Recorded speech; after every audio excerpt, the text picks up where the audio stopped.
Good morning.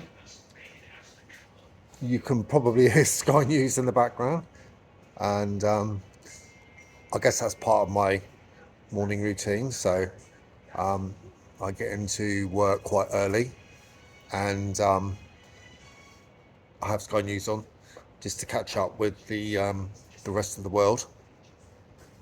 I don't actually tend to listen to Australian news too much, which is probably because it's nothing happens. Nothing literally happens in Australia. So I tend not to listen to it too much. I do watch SBS. I mean, they tend to share world news, which is more interesting to me anyway. So yeah, British news all the way, and I think that annoys the other half that I've always got the British news on.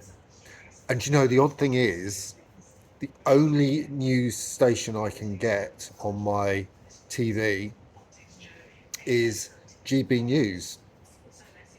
Now, to most people, GB News is exceedingly right wing, and yeah, it's a bit controversial. However, I actually quite like it, and it isn't as right wing as people possibly think. You do have a wide range of views. I mean, look, the people doing the reading the news in certain circumstances, or the different shows they have, okay, they've got their views and they make them clear. And but the thing I do like about the station is you can basically say some of the things you want to say, and you're not afraid to speak your mind, which is good. So not everyone would agree, obviously. So anyway, it's a bit hot, and it is getting hotter. We've had the aircon fix, so that's all good. Although when we're putting it on at the moment, there's this distinct smell of glue because they've done something with the filters. I think they put new filters in, so they have to glue them in place. We've got like this, it's evaporative, and we've got this box on the roof, and it was cleaned out, serviced, and all the rest of it. So yeah, there is this sort of smell of glue. However, at least it's done, and at least it'll be there in time for Christmas. So I've got to cook Christmas dinner, and that's going to be very different to cooking in the UK. I've got everything for it. All I've got to get now are the vegetables, which I will get from this shop here called Spud Shed. Now, Spud Shed is just like this big warehouse that sells, it's like a supermarket, a small supermarket, but it's open 24 hours a day, 7 days a week. It's the only one that is, mind you, because everywhere else closes at 5, half 5, which is an absolute nightmare, especially when you finish work. But at least Spud Shed's open, which is good.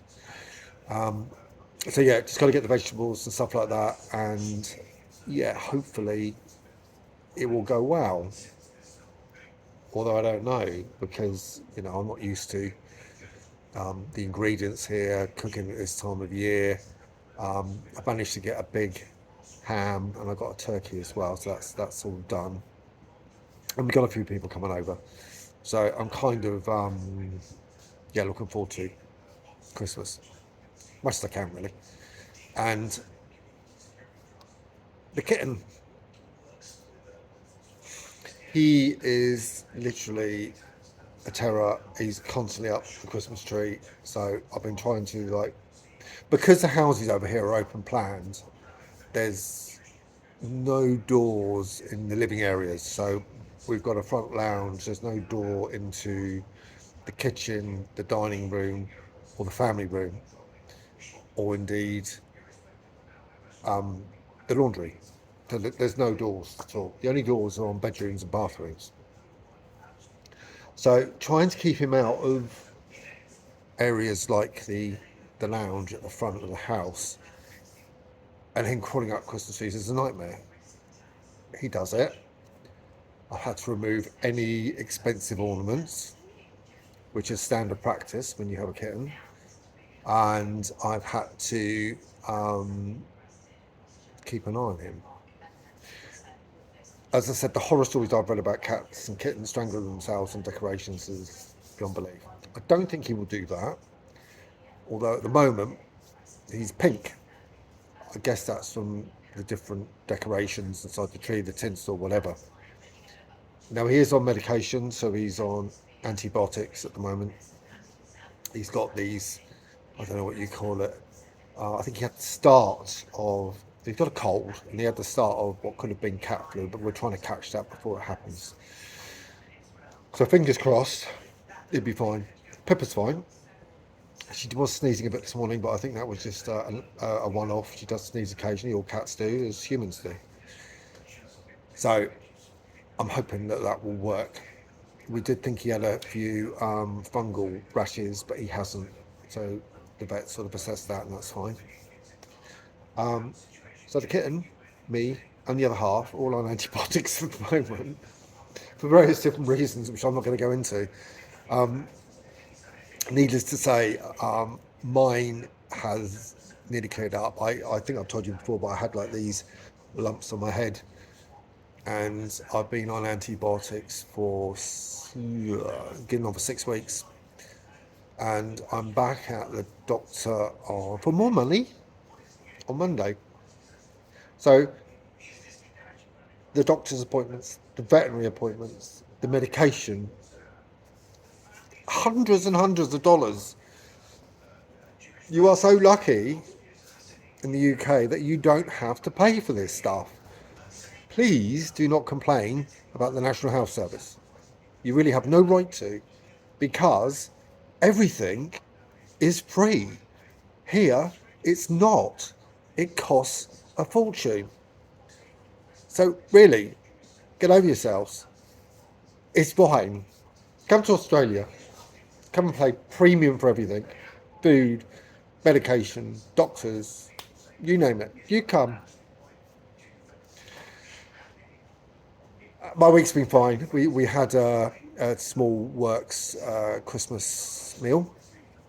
So we went to the Woodbridge Hotel, which isn't too far from where we live actually. It's very British. It's good. It reminds me of home. It's very traditional. And when you look around, there's lots of old signs and what do you call it, posters from Britain and Ireland, and it brings back a lot of memories. You know, the old cigarette signs, Capstan, Full Staff, and yeah, all these different things. There was a Marmite one in there as well, and Bovril and that type of thing. Those those metal signs. So it's sat in there, traditional. You could almost be in any pub in Britain. It's delightful and it's lovely, and the food is exceptional. I had rack of lamb, and it was lovely. It was $40 for that, which isn't that bad actually. It sounds a lot in dollars, but it's not. But the taste was, it was gorgeous. Highly recommended. If you come to this part of Australia, then come to the Woodbridge Inn. Sorry, the Woodbridge Hotel. It is lovely. So as weeks go, this is kind of the calm before the storm, I guess. Next week will be busy. It's getting busier. There are a few people about. There's a lot of cars. There's a lot of traffic about. The streets, the roads are busy, as much as it would be in the UK, really. And you've got to understand that Western Australia is a very small state in comparison. Geographically, it's huge, absolutely massive, but people-wise, it's tiny. But it seems almost as if there were more people about than there would have been in, say, Portsmouth, where I was beforehand. So Christmas is celebrated wherever you are, whether you're in the sun here in Australia or the cold winter in the UK. So I'm looking forward to Christmas. Hope you are too. Lovely to talk to you as ever. And yeah, I shall do.